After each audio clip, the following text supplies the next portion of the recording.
आता है कि सबसे बड़ी प्रॉब्लम यही है कि जितना डॉलर अमेरिका के अंदर है उससे कहीं बहुत ज्यादा डॉलर अमेरिका के बाहर है, यूरो डॉलर। हम्म। और हर कंट्री के पास जो रिजर्व्स है वो मैक्सिमम डॉलर के टर्म में है, और इसीलिए वो एक्सचेंज करेंसी बन जाती है। अगर कोई लोकल करेंसी में जब भी हम कोई ट्रेड करते हैं, चाहे बिटवीन यूरोपियन या दो कंट्री मिलकर के आपस में अपनी करेंसी में ट्रेड करने लगते हैं, तो प्रॉब्लम वही आ जाती है जैसे अभी रसिया के साथ हुआ था कि हम लोकल करेंसी में ट्रेड कर रहे थे, रसिया के पास इंडियन करेंसीज बहुत ज़्यादा हो गई रिजर्व में। एक स्टेज के बाद उन्होंने मना कर दिया कि हम इससे और खरीद नहीं सकते, दूसरी कंट्रीज को पेमेंट करने, फिर बात घूम फिर के वहीं पर आ गई। तो मेरा कहने का मतलब ये है, इस एक्सचेंज फैक्टर का जब तक सोल्यूशन, अदरवाइज अमेरिका की अगर खुद की हालत देखें तो माली हालत बहुत अच्छी नहीं है। हम्म। उसके डेफिसिट बहुत ज्यादा है, वो खुद कर्जदार है, वो सिर्फ अपनी डॉलर की सुपरमेसी को एंजॉय कर रहा है, और लोगों के पास रिजर्व्स के फॉर्म में मैक्सिमम डॉलर है, और उसको लूज करने का मतलब लोग अपना वैल्यू लूज करेंगे, अपनी परचेजिंग पावर लूज करेंगे। तो कुल मिलाकर के ये गले की हड्डी बन गई है, दैट्स इट। और इसका सलूशन बस यही निकलेगा कि धीरे धीरे हम प्रोग्रेसिवली सोचें, किसी और हम एक्सचेंज रेट की तरफ जाए, किसी और एक्सचेंज फैक्टर की तरफ जाए। नहीं, लेकिन ये सिंह सर, इसमें जिसमें इसमें यह है कि चाइना तो ऑलरेडी मेटल बैक्ड इकोनॉमी पर काम कर रहा है, इसलिए उसने अपने सिल्वर पॉलिसी चेंज की है अभी। एक स्टेज के बाद अक्रॉस द वर्ल्ड, मैं आपसे यही कह रहा हूं कि अक्रॉस द वर्ल्ड पूरी दुनिया जो है, जो ट्रांजेक्शन्स कर रही है, हमारी dependency across the globe different different countries के साथ में है। तो कोई एक करेंसी अगर सरवाइव करती है इस इंटरनेशनल एक्सचेंज में, तो वो सिर्फ डॉलर ही है, हॉट करेंसी है। इवन आप लोकल करें, एक स्टेज के बाद हम कहीं पर वो लिमिटेशंस आ जाती है कि हम उसके बिना नहीं कर पाते। ये संजीव जी अच्छा बता रहे थे कि ये सिर्फ एक व्यापार है, वो हमारे एग्रो बिजनेस के साथ ट्रेड करना चाहते हैं, वो करना चाहते हैं, कुल मिला करके उनकी और हालत खराब है, और जी, वो सुपर। Yes yes. और इसमें जी अगर सर। ब्रिक्स करेंसी लाए तो। चीजें यही तो मैं कह रहा हूं कि ये ग्रेजुअली होगा, ओवरनाइट। इसी इसी आपाधापी में ये सारे डिसीजंस ये लेते चले जा रहे हैं। ये वही स्टेज है जैसे ईस्ट इंडिया कंपनी का जो आपने बताया कि एक समय ब्रिटेन का पूरी दुनिया था, ये कहीं ना कहीं, अभी कल ही मैं कहीं पे एक आर्टिकल देख रहा था कि 500 सालों में ऐसा होता है, जो सो कॉल्ड सुपर पावर है वो एकदम खत्म हो जाता है, जैसे आज ब्रिटेन की हालत हो गई है कि वो बाहर घूम घूम के जा रहे हैं। एक जमाने में वो अमेरिका के भी ऊपर थे। तो कुल मिलाकर ये चीजें होनी है, तो ये ग्रेजुअली होगा। और एट एट प्रेजेंट हमें जो है जो दिखता है कि ये पॉलिसी मेकर या आप लोग, ये डॉक्टर खांडवी या याब्दी अग्रवाल मैम बताएंगे कि क्या हो सकता है, बट ये ग्रेजुअली हो सकता है, और हम सेल्फ सस्टेनेबल इकोनॉमी की तरफ जा सकते हैं। एक समय लाल बहादुर शास्त्री ने भी तो नारा दे दिया था, जय जवान जय किसान, कि हम खुद ही अपना सस्टेन करेंगे। जब मिल्क रिवोल्यूशन, व्हाइट रिवोल्यूशन आया, तो ये सब होते रहते हैं, और इन सबसे हमारी प्रॉब्लम सिर्फ कि हम ऑयल डिपेंडेंट हैं, और हम एक्सचेंज, हमारा जो फॉरेक्स रिजर्व है वो हमारा डॉलर क्या है। ब्रिक्स करेंसी हमें ट्रंप के इस टैरिफ से या अमेरिका के इस टैरिफ वॉर से आजादी दिला सकता है? यामिनी ये अग्रवाल जी। मलिका मलिका मैम या यामिनी सर या जी, कर्नल साहब मैं बिल्कुल, अच्छे से यामिनी जी से ही बताएंगे। सवाल है मेरा जी। जी जी। ये देखिए, ओवरऑल करेंसीज में अपना बायलैटरल ट्रेड्स हैं और रुपी को भी इंटरनेशनलाइज किया गया है। कोशिश यही रहती है कि जो देश में बायलैटरल टाइज हैं या जो बायलैटरल ट्रेड्स हैं उन्हें ऐसे किया जाए जो करेंसी जिसको एक्सेप्टेबल हो उसे एक्सेप्ट किया जाए। जैसे रशिया और इंडिया में रुपए का भी है, और बाकी इंटरनेशनलाइजेशन में रुपए को लाने की कोशिश की गई, और बाकी कंट्रीज के एक्सेप्टेंस के बेसिस पर रुपए एक स्ट्रॉन्ग करेंसी इमर्ज होने की कोशिश की गई। काफी हद तक ये भी था कि जो हमारा specifically south east Asian region है वहां पे रुपए डोमिनेंस में रहे। पर क्या होता है कि कुछ देश जो है वो मुश्किल में आते हैं क्योंकि उन्हें उतनी ट्रेड नहीं मिलती एक पर्टिकुलर कंट्री के साथ, तो वो और करेंसीज रखना चाहते हैं। तो मिक्स्ड बास्केट्स रखे जाते हैं, जैसे यूएस के डॉलर है, यूरो है, पाउंड है, या रुपए है। लेकिन यूएस जो करेंसी है वो इंटरनेशनल रिजर्व करेंसी होने के वजह से लोग फिर भी एक रिजर्व करेंसी की तरह रखते हैं, और जिसका जो चलन है वो कहीं ज्यादा है। अगर ब्रिक्स करेंसी भी लाई जाती है तो उसका अगर चलन ज्यादा होता है तो उससे लोग मान्यता देंगे। जैसे अभी भी क्रिप्टो करेंसी की बात करें तो उसकी भी मान्यता काफी हद तक लोगों में है ट्रेड्स के लिए। तो मान्यता एक बहुत बड़ी चीज होती है जिसके लिए क्रेडिबिलिटी सबसे ज्यादा एक स्ट्रॉन्गेस्ट फोर्स रहता है एक्सेप्टेंस के लिए। ये पूर्णिमा नाथ हमें यूएस से इस वक्त ज्वाइन कर रही है। पूर्णिमा जी, आपका बहुत स्वागत है। मैं सबसे पहले इससे पहले थोड़ा मलिक सर से रिएक्शन ले लूं।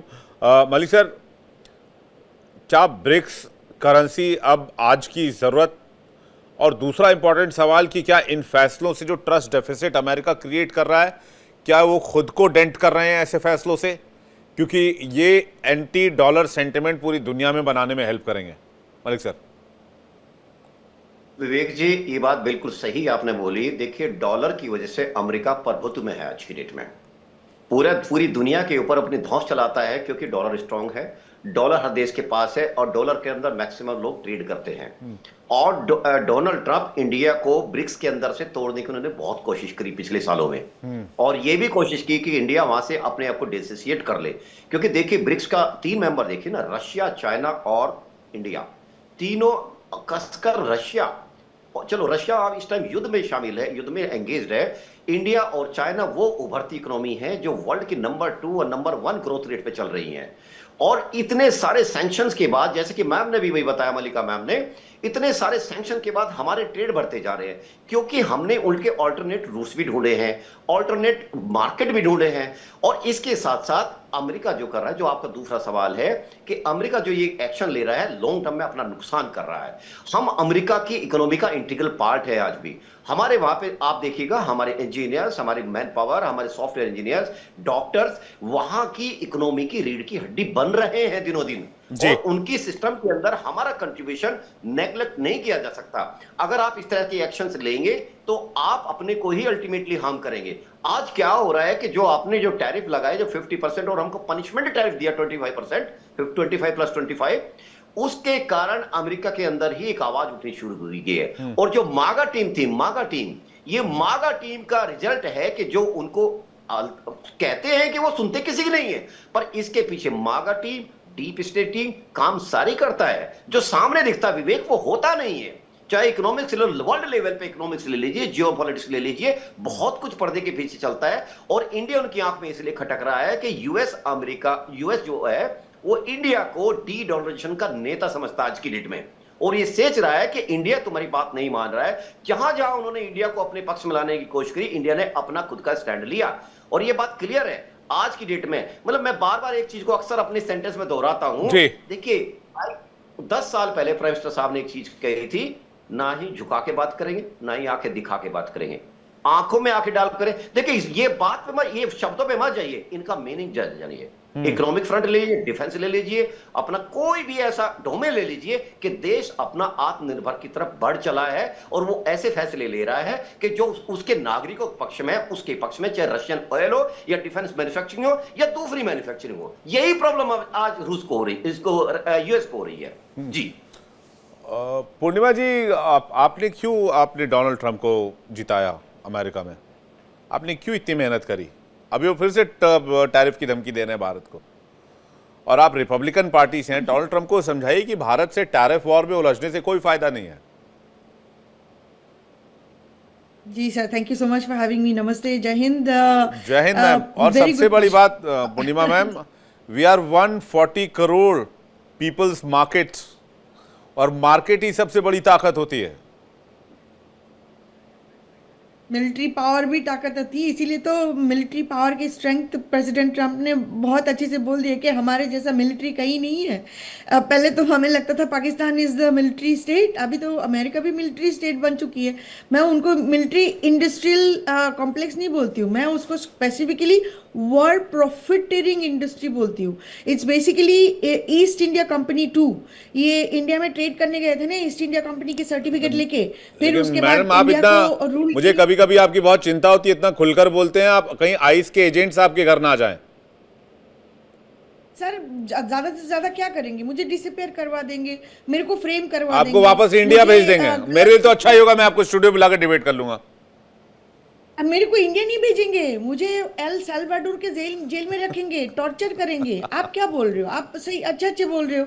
मुझे तो लग रहा है मेरे ऊपर गलत काम करेंगे और बहुत ही बुरी तरीके से टॉर्चर नहीं करके क्यों, लेकिन फियर और क्यों टेरर। धमकी दे रहे हैं बार बार डोनाल्ड ट्रंप? एक बार फिर से टैरिफ की धमकी दे रहे हैं, कह रहे हैं और बढ़ाएंगे।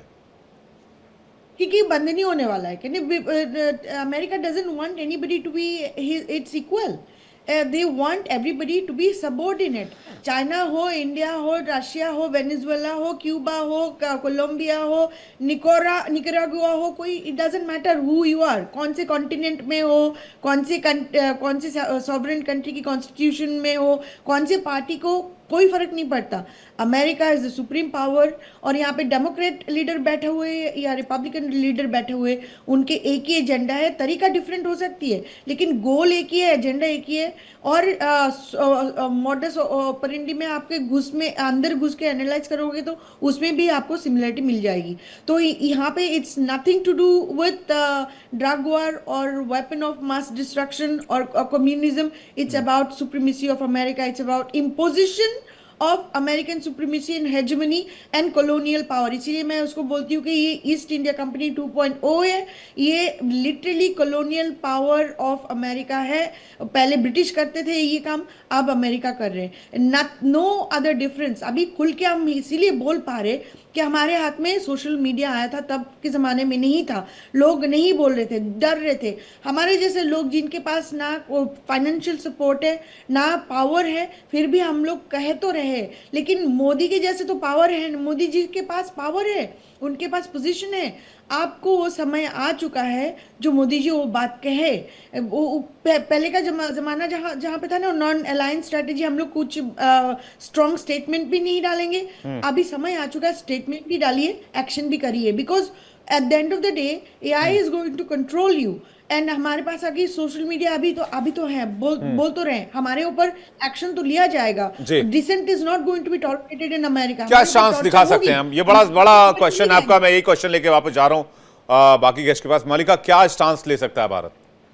एक तो हम दबाव में कोई समझौता नहीं करेंगे या ट्रेड डील नहीं करेंगे, ये बात अमेरिका को क्लियर होनी चाहिए, कम से कम इतना तो है जहां तक मुझे भरोसा है। जी देखिए, अभी विवेक जी, भारत बहुत माइन्यूटली ऑब्जर्व कर रहा है। पूरा ग्लोबल ऑर्डर अब चेंज हो रहा है, जैसे कि आप देख भी सकते हो, जैसे कि मैम ने भी बताया कि अब एआई का जमाना आने वाला है। भारत ने अपना एमईए का स्टेटमेंट अभी रिलीज कर दिया है, कंडेम किया है। भारत ने बहुत क्लियरली कंडेम किया है अटैक वेनेजुएला में जो जैसे हुआ है। बिल्कुल। आप देखिए आर्टिकल 42 और आर्टिकल 2 जो दोनों यूएन चार्टर लॉ में स्टेटेड है, जिसमें आपको किसी भी कंट्री में पहले तो आप जा नहीं सकते, आप अटैक नहीं कर सकते किसी भी सॉवरेन कंट्री में। जो वेनेजुला है एक सॉवरेन कंट्री, उसमें आप अटैक नहीं कर सकते। और अगर आपको किसी भी सर्कमस्टेंसेस में अटैक करना है तो आपको यूएन सिक्योरिटी काउंसिल का उसमें परमिशन चाहिए, उनके साथ डिस्कशन चाहिए, जो दोनों ही यूएस ने नहीं किया। जो खुद एडवोकेट बनते हैं, विडंबना देखिए, तो जो सबसे बड़े एडवोकेट बनते हैं, जो दूसरे सबको तालीम देते हैं, कि रशिया को तालीम देते हैं, चाइना को तालीम देते हैं कि आप अटैक मत करिए, आप ऐसे मत करिए, यूक्रेन में वॉर मत करिए। चाइना को तालीम देते हैं ताइवान में मत अटैक करिए, और वो खुद जाके ये कर रहे हैं। और इसमें उन्होंने वीक स्पॉट ढूंढा है, उनकी वाइफ को भी ले गए हैं। तो आज तक ऐसा ये देखा नहीं गया। और ये ग्लोबल ऑर्डर, जैसे कि मैंने बोला, कि चेंज हो रहा है, और भारत ने इस चीज को कंडेम किया है ओपनली। अगर आप एमईए का स्टेटमेंट देखें तो विवेक जी, नहीं, ये वाला ऐसा पॉइंट कहीं आपने नहीं बहुत है अच्छा कि उठाया भारत कि इस भाई चीज को आप ज्ञान देते हो appreciate दुनिया करे। को। हमने पाकिस्तान पर हमने एक्शन लिया, पाकिस्तान पर नहीं लिया, वहां के आतंकियों पर लिया। तो कहते भाई युद्ध मत करो, युद्ध क्यों कर रहे हो, हम आप पर ट्रेड के ऊपर प्रेशर बनाएंगे। अब उधर हम किसी और जगह पर एक्शन ले तो कहते हैं ये मत करो, वो मत करो। थाईलैंड और कंबोडिया आपस में भिड़ गए, कहते हैं तुम दोनों मत लड़ो। दुनिया के अलग अलग मुल्कों में जंग रुकवाने का दावा करते हैं। बात तो है कि वो दावे 3 दिन के बाद फेल हो जाते हैं, फिर दोनों आपस में भिड़ जाते हैं। हालांकि इंडिया पाकिस्तान में वो सिचुएशन नहीं है। मलिका जी कुछ कह रही हैं जी। और वे पीसीआर को बोलूंगा कि कम से कम वो यूएन सिक्योरिटी काउंसिल के लाइव विजुअल्स आ रहे हैं जहां पर मीटिंग चल रही है वेनेजुएला को लेकर, उसकी तस्वीर लाइव रखिए विद एस्टन जी। मलिका जी। विवेक जी, इसमें एक चीज ऐड करना चाहूंगी। थाईलैंड कंबोडिया का इन्होंने युद्ध रुकवाने का, आजकल डोनाल्ड ट्रम्प जी वो पीस मेकर बने हुए हैं। उनका पूरा कैंपेन अगर आप देखिए तो उन्होंने बोला था कि मैं पूरी एंडलेस वॉर्स जो यूएस जिसमें इन्वॉल्व है, जिसमें यूएस का पैसा खर्च होता है अलग अलग जगह, बाइडेन के टाइम पर उन्होंने बाइडेन को बहुत ब्लेम किया है, उनके टाइम में जितनी भी वॉर्स हुए हैं वो सब मैं अपने शासन में रोकूंगा। और अगर आप डेटा देखिए तो इनके जी। एक साल के टर्म में 626 एयर स्ट्राइक्स हुई हैं। इन्होंने थाईलैंड कंबोडिया का रोकने की कोशिश की, उनके ऊपर मैं टैरिफ मलिका थ्रेट आपके लगा पास के। बिल्कुल सही बात करिए, आपके जी पास वापस लौटूंगा। चाइना का रिएक्शन आ रहा है यूएनएससी में, यूएन सिक्योरिटी काउंसिल में, अगर सुनते हैं वहां से चाइना क्या कह रहा है वेनेजुएला पर अटैक को लेकर। जी। And strongly condemns the unilateral, illegal, and bullying acts of the US. For some time now, the international community has repeatedly expressed grave concern over the US sanctions, blockade, and threats of force against Venezuela. The Council convened 2 emergency meetings, during which Secretary General Guterres, many Council members, and countries in the region and beyond unanimously called for abiding by the UN Charter and the international law, maintaining calm and restraint, resolving disputes peacefully, de-escalating. तो कड़ी शब्दों में China निंदा कर रहा है और कह रहा है कि अमेरिका ने जो कदम उठाया वो ठीक नहीं किया है। इंटरनेशनल चार्टर का पालन होना चाहिए, अंतर्राष्ट्रीय कानूनों का पालन होना चाहिए। चाइना ने अपना स्टांस क्लियर कर दिया है। वाईपी सिंह जी से आखिरी सवाल मेरा ये रहेगा कि वाईपी सिंह जी ये बताइए कि ये जो धमकी है इसको किस नजर से देखेगा भारत, और क्या इसका प्रेशर हो सकता है कि हम रशिया से ऑयल कम करेंगे या ट्रेड डील साइन करेंगे, या हमारा स्टांस जो है पिछले 6 महीने जो 50% टैरिफ के साथ रहा है आफ्टर अगस्त सितंबर वैसे ही रहेगा। विवेक जी, मैं पूर्णिमा मैम की बात से बहुत सहमत हूँ। मोदी जी इस समय पावर में भी हैं, पोजीशन पर भी हैं, और एक 140 करोड़ का कंज्यूमर बेस इकोनॉमी को लीड कर रहे हैं। स्ट्रांगली इसको ना ही सिर्फ कंडेम करना चाहिए, उनको स्ट्रांगली इसको अपोज भी करना चाहिए। और सेल्फ सस्टेनेबिलिटी, ऐसा नहीं है कि हम बहुत लाइक जैसे अभी वेनेजुएला था, वो ऑयल इंपोर्ट पे ही, उसका सिर्फ ऑयल एक्सपोर्ट ही एकमात्र सोर्स ऑफ इकोनॉमी थी, इनकम था, और हर चीज के लिए वो डिपेंडेंट था। हम उस तरह से देश नहीं है कि हम हर चीज के लिए डिपेंडेंट हैं किसी पर। हम सेल्फ सस्टेनेबल इकोनॉमी की तरफ बढ़ सकते हैं। यस, ऑयल हमारी प्रॉब्लम या डॉलर हमारी प्रॉब्लम है, हमें तमाम देशों के साथ ट्रेड करना पड़ता है, इसलिए रिजर्व में रखते हैं। बट कहीं ना कहीं इसमें थोड़ा सा एग्रेसिव मोड में आने की जरूरत है। बिल्कुल, हम जैसे ईरान से चाइना- ऑयल ले, रशिया से जैसे- ऑयल ले, बिल्कुल सही बात है, Yes, मैं एग्री हूं आपकी yes, बात से। जैसे अभी जैसे चाइना और वेनेजुएला जब ये हुआ था तो उन्होंने क्या हुआ कि चुपचाप चोरी छिपे उनसे तेल ले रहे थे। बट चाइना के पास बहुत सारा पोर्टफोलियो में चीजें हैं जिसको वो बॉटलर सिस्टम की तरह उनको चुपचाप दे रहे थे। बट ओपनली चीजें नहीं हो पाई। अभी थोड़ा सा इसमें है, लेकिन स्टैंड लेना चाहिए। मैं मैम से सहमत हूं कि कहीं ना कहीं अब वक्त आ गया है कि चाइना की तरह हम भी फोर्सफुली आगे बढ़े, और बहुत सारे हमारे पास ऑप्शंस है। हम बहुत स्ट्रांग है, हमारी इकोनॉमी फंडामेंटल ये बहुत स्ट्रांग है। हाँ, इसका शॉर्ट टर्म इम्पैक्ट ये पड़ता है, जैसे आज ही मार्केट क्रैश कर गए, डिस्पाइट कंपनीज के परफॉर्मेंस अच्छे थे, लेकिन just because of this things market पे थोड़ा इम्पैक्ट चला गया। तो हमें शॉर्ट टर्म फ्लक्चुएशन देखने को पड़ते हैं, लेकिन उसको हम झेल ले जाएंगे। स्टैंड लेना है हमें। वैसे देखिए ना, अभी यूएन सिक्योरिटी काउंसिल में घमासान मचा हुआ है। चाइना और रशिया सब अपोजिशन में उतर आए हैं और सब अमेरिका की आलोचना कर रहे हैं। लाइव विजुअल्स हैं, जरा इसको विजुअल्स को रखिएगा और पूर्णिमा जी का रिएक्शन चाहेंगे इस पर कि क्या भारत को ये स्टांस लेने का वक्त आ गया है, भारत कड़ी शब्दों में इसका जवाब दे। पूर्णिमा जी। जी, विवेक जी, मेरे ख्याल से बहुत जरूरी है। डिप्लोमेसी खेल लिया है। मेरे ख्याल से डिप्लोमेसी इज ऑब्वियसली इम्पॉर्टेंट, लेकिन at this point of time when a super power like America, और यहाँ पे बैठे हुए पोजीशन में प्रेसिडेंट ट्रम्प पावर और पोजीशन की अथॉरिटी के लेके बार बार कहते कि as a president of America मैं कमांडर ऑफ चीफ हूँ, कैसे कैसे शब्द यूज करते हैं। आपने सोशल मीडिया पोस्ट फॉलो ही कर रहे हो। लिटरली आज की बात करें तो विद इन 11 o'clock यहाँ पे लिटरली 11 भी नहीं हुआ, डीसी में हुआ, यहाँ पे 100 पोस्ट उन्होंने डाल दिया। उस दिन क्रिसमस के दिन वहाँ पे हॉलीडे चल रहा था, 200 पोस्ट आ गया। वो what is happening in this country, I don't understand.